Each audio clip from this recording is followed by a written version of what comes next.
बिस्मिल्लाहिर्रहमानिर्रहीम। बेटा आज हम डिस्कस करेंगे टेम्पोरोमैंडिबुलर जॉइंट। ठीक है। टेम्पोरोमैंडिबुलर जॉइंट सबसे पहले आपको आर्टिकुलर सरफेसेस आनी चाहिए कि कौन कौन सी हैं। मैंडिबल का जो पोर्शन इसमें आर्टिकुलेट करता है, this is the condyle of the mandible, जो कि ऊपर स्कल में मैंडिबुलर फोसा होता है उसके अंदर फिट होता है और फॉर्मेशन होती है किसकी, टेम्पोरोमैंडिबुलर जॉइंट की। ठीक है।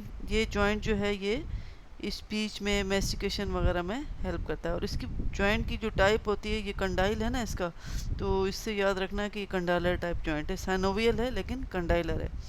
इसकी जो अपर आर्टिकुलर सरफेस जो है, जैसे ये मैंने यहाँ दिखा रही हूँ, कॉनकेवो कॉन्वेक्स जो है, ये जो है टेम्पोरल मैंडिबुलर फोसा होता है किसमें, टेम्पोरल बोन के, स्कल के टेम्पोरल बोन में। ठीक है। It's mean mandibular fossa is present in the temporal bone. और लोअर ये जो है this articular surface which is, इसको हेड ऑफ दी मैंडिबल भी कहते हैं और कंडाइल भी कहते हैं। ठीक है। तो और ये दोनों, ये देखो ये articular surfaces they are covered by, ये जो कंडाइल है it is covered by the hyaline cartilage. ठीक है। तो ये टिपिकल, दिस इज एन, ये जॉइंट जो है ये एटिपिकल साइनोवियल जॉइंट है। अब इस जॉइंट में आप ये पर्पल कलर के देख रहे हो, this is the fibrous cartilage.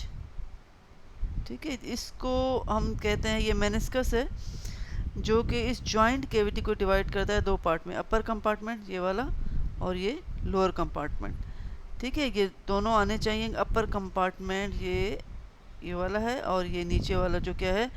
और ये कंपार्टमेंट बने किसकी वजह से, ये आर्टिकुलर, इंट्रा आर्टिकुलर डिस्क इसमें मौजूद है। इसमें ये इंट्रा आर्टिकुलर डिस्क जो है इसके दो पार्ट हैं, तीन पार्ट हैं वैसे तो। ये पोस्टीरियर पार्ट है और ये एंटीरियर पार्ट है। एंटीरियर पार्ट जो है कैप्सूल के साथ ब्लेंड कर रहा है। पोस्टीरियर पार्ट के दो लेमिना बन जाते हैं, अपर लेमिना पोस्टीरियर बैंड का और ये लोअर लेमिना। और ये यहाँ पर जो है इंटरमीडिएट इसकी थिन जोन होती है। ये पार्ट हैं इसके इंट्रा आर्टिकुलर डिस्क के, जो कि इसको डिवाइड कर रही है टू कंपार्टमेंट में। ठीक है।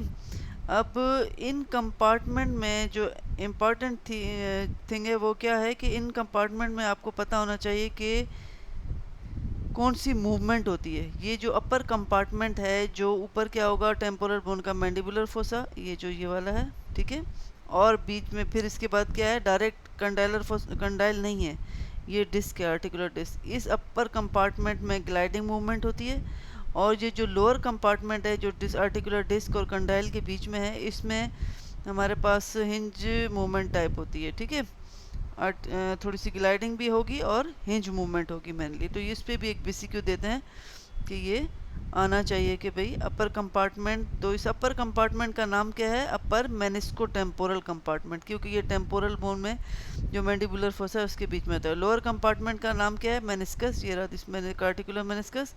एंड दी, ये क्या है, मैंडिबल का पार्ट है कंडाइल, तो इसको हम कहते हैं मेनिस्को मैंडिबुलर। अपर वाला मेनिस्को टेम्पोरल एंड लोअर वाला मेनिस्को मैंडिबुलर कंपार्टमेंट। और इनमें कौन सी मूवमेंट है ये भी आपको आनी चाहिए। तो लोअर कंपार्टमेंट में रोटेशनल मूवमेंट भी होती है, ग्लाइडिंग भी होती है और हिंज टाइप है।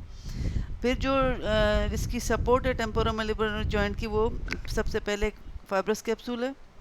उसके बाद आप यहाँ पे देखो एक लिगामेंट है जिसका नाम है ये वाला, जिसको मेरा लेज़र पॉइंटर जिस पे है, this is the lateral ligament और दी टेम्पोरोमैंडिबुलर लिगामेंट। ये बहुत MPCQ है जिस पे आता है कि this is the lateral thickening of the fibrous capsule. ये कैप्सूल है, जब वो लेटरली थिक हो जाता है तो क्या बनाता है, लेटरल और टेम्पोरोमैंडिबुलर लिगामेंट। तो वो लेटरल एस्पेक्ट पे ही सपोर्ट करता है इसको। ठीक है। फिर यहाँ पे आप एक लिगामेंट देखें, this is the sphenomandibular ligament. ये स्फेनॉइड बोन में एक स्पाइन होती है, वहाँ से अटैच है। और यहाँ पे मैंडिबल के इस, यहाँ पे मैंडिबुलर फोरामेन होता है, उसके मार्जिन को हम क्या कहते हैं, लिंगुला, जो टंग शेप बना हुआ होता है, उसमें आके अटैच हो जाता है। ठीक है। तो this is known as the sphenomandibular ligament. ठीक। स्फेनोमैंडिबुलर लिगामेंट किसकी है, हमने जो आर्चेस पढ़ी थी उसमें फर्स्ट फेरेंजियल आर्च के कार्टिलेज का नाम क्या था, मैकस कार्टिलेज। ठीक है। तो ये उसका ही पार्ट है, तकरीबन रिप्रेजेंट करता है उसको, कि sphenomandibular ligament represents the unossified intermediate part of Meckel's cartilage. ठीक है। जो कि फर्स्ट फेरेंजियल आर्च का कार्टिलेज है। ठीक, अब इस स्फेनोमैंडिबुलर लिगामेंट, ये जो आपको इससे नज़र आ रहा है, इसकी रिलेशन आपको आनी चाहिए जो थोड़ी बहुत बीसीक्यू के लिहाज से इंपॉर्टेंट है, लेटरल और मीडियली। अब ये लेटरल है क्योंकि ये ग्रीन वाला आपको स्फेनोमैंडिबुलर लिगामेंट नज़र आ रहा है। इसके लेटरली कौन से स्ट्रक्चर हैं जो इसके ऊपर है, आप यहाँ पे देखो, ये मैक्सिलरी आर्टरी है और ये जो एक नर्व आ रही है ये ऑरिकुलोटेम्पोरल नर्व है। ठीक है, और यहाँ लोअर पार्ट में है inferior alveolar nerve and inferior alveolar artery. तो ये इसके लेटरल रिलेशन में है। यहाँ पे आप आते हो तो ये वही स्फेनोमैंडिबुलर लिगामेंट है। ये स्ट्रक्चर इस तरफ वाले ये इसके मीडियल में रिलेशन में है। ये वाल दिखाई है फेरेंक्स की, ठीक है, वाल ऑफ द फेरेंक्स। और यहाँ पे आपकी कौन सी मसल आ रही है, मीडियल टेरिगॉइड मसल और माइलोइड नर्व एंड वेसल्स, ये इसके रिलेशन में है, किसमें, मीडियल में। ये आपको आने चाहिए। फिर है स्टाइलोमैंडिबुलर लिगामेंट, ये स्टेलॉइड प्रोसेस है, ये जो ऊपर है इससे स्टार्ट हो रहा है, नाम से ही पता चल रहा है, और मैंडिबल की तरफ जा रहा है। Lateral surface of the styloid process से शुरू हुआ and below the angle posterior border of the ramus of mandible. ये रेमस ऑफ मैंडिबल है, इसके पोस्टीरियर बॉर्डर पे जाके अटैच हो गया। ठीक है, ये जो लिगामेंट है, this is the thickening of the deep cervical fascia. पहला लिगामेंट जो था लेटरल वाला कैप्सूल की थिकनिंग था, और स्फेनोमैंडिबुलर मैंने बताया कि फर्स्ट फेरेंजियल आर्च की जो कार्टिलेज है, मैकस कार्टिलेज, उसकी है, उसका पार्ट है। और जो स्टाइलोमैंडिबुलर लिगामेंट है ये थिकनिंग है किसकी, investing layer of deep cervical fascia. ये बहुत इंपॉर्टेंट बेसिक्यूज हैं, ये आपको आने चाहिए।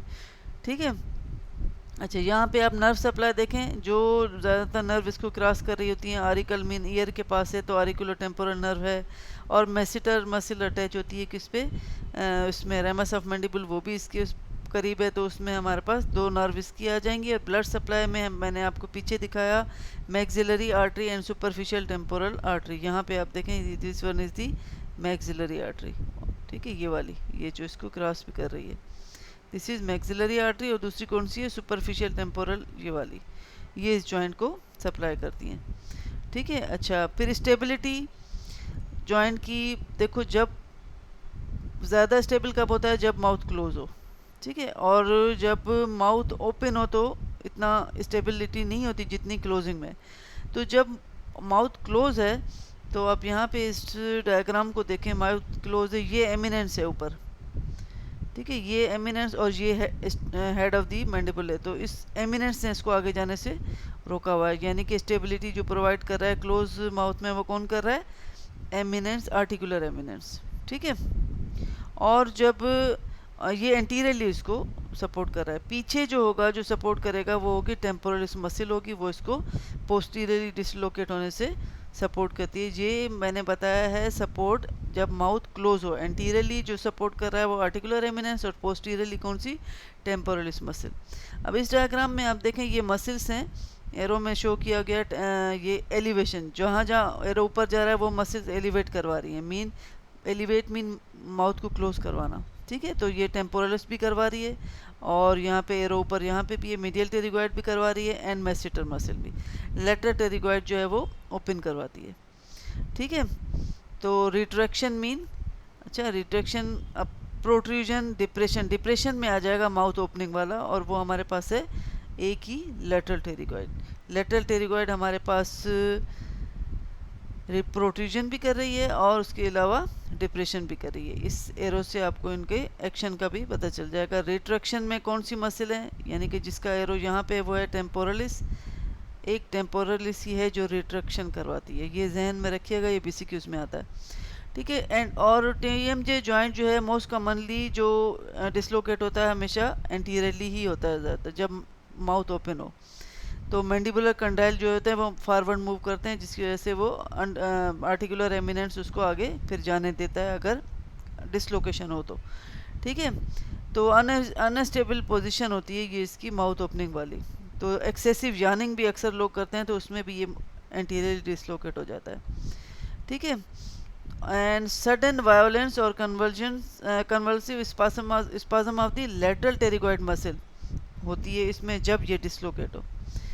ठीक है, तो अब यहाँ पे एक बीसीक्यू है जिससे लिखा है 28 years old man is brought to the emergency room because of an injury suffered in a street fight, he was stuck on the face, and now that he cannot close his mouth, mean elevator. क्या है? Elevator. Elevator मैंने आपको यहाँ एक ही muscle दिखाई, जो elevator यहाँ पे मैंने कहा था एलिवेशन के लिए ऊपर एरो है, नहीं दो तीन है. कौन सी है? टेम्पोरलिस भी है, मेसिटर भी है, एंड मीडियल टेरिगॉइड भी है. इसमें कौन सा ऑप्शन दिया हुआ है इन्होंने? Medial pterygoid and lateral pterygoid, masseter, ये वही है. हाँ, अच्छा. Now he can not close his mouth, mean mouth close नहीं कर पा रहा, ओपन ही है. ठीक है. He is intense pain right side. ये तो the ramus of the mandible is displaced medially and superiorly. The body is displaced inferiorly. The diagnosis of fracture of mandible is made. Contraction of which muscle is responsible for medial displacement of the ramus. यानी कि ऊपर मैंने आपको क्या बताया? Elevator. ठीक है. Elevator में हमारे पास कौन सी है? टेम्पोरलिस है, मेसिटर है और मीडियल टेरिगॉइड. तो इसमें ऑप्शन में कौन सी दी हुई है? मीडियल टेरिगॉइड तो दी, हाँ मीडियल टेरिगॉइड भी दी है, मेसिटर भी दी है, and the posterior fibres of the temporalis. इसका आंसर तो है मीडियल टेरिगॉइड, क्योंकि उसने मीडियल, इधर यहाँ आप पढ़ोगे तो उसने यहाँ पे बताया भी है मीडियली डिस्प्लेस्ड, मीडियली. ठीक है. बीसीक्यू में दो तीन चीज़ें आपको पकड़नी होती हैं. 32 years old male patient who experienced bilateral anterior dislocation of the jaw and could not swallow or talk since the mouth was held open. ठीक है. What is the position of the condyles? Open में. और as a result of this dislocation हो, ये dislocation जब anteriorly हुई है तो यानी कि एक तो एंटीरियर डिसलोकेशन है, आगे की तरफ जाएगा, अगेंस्ट एंटीरियर तो होगा ही होगा. ठीक है.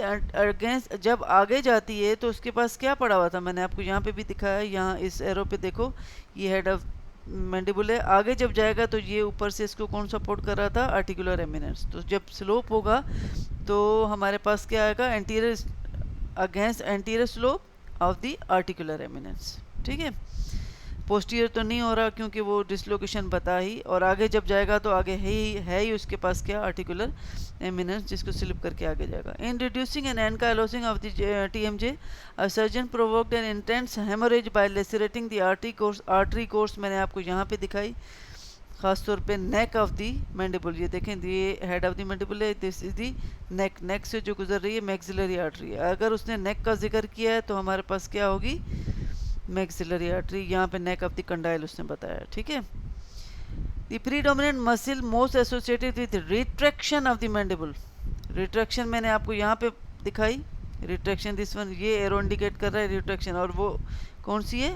एक ही है, टेम्पोरलिस. ठीक है. तो उसमें हमारे पास वैसे अगर पोस्टीरियर फाइबर्स ऑफ टेम्पोरलिस करते हैं, लेकिन अगर उसका ऑप्शन नहीं है तो temporalis. At the TMJ hinge retraction, फिर वही रिट्रैक्शन अकर्स बिटवीन दी, कहाँ पे? Between the retraction. ठीक है. किस किस के बीच में होगी? आर्टिकुलर डिस्क एंड, क्यों? आर्टिकुलर डिस्क एंड जब रिट्रैक्शन हो रही है, स्लिप हो रहा है, तो जॉइंट कैविटी दो में डिवाइड हो रही है ये. ठीक है. तो जब आगे जाएगा तो ये आर्टिकुलर एमिनेंस है यहाँ पे. ठीक है. और यहाँ पे इस कंडाइल से पहले बीच में हमारे पास क्या है?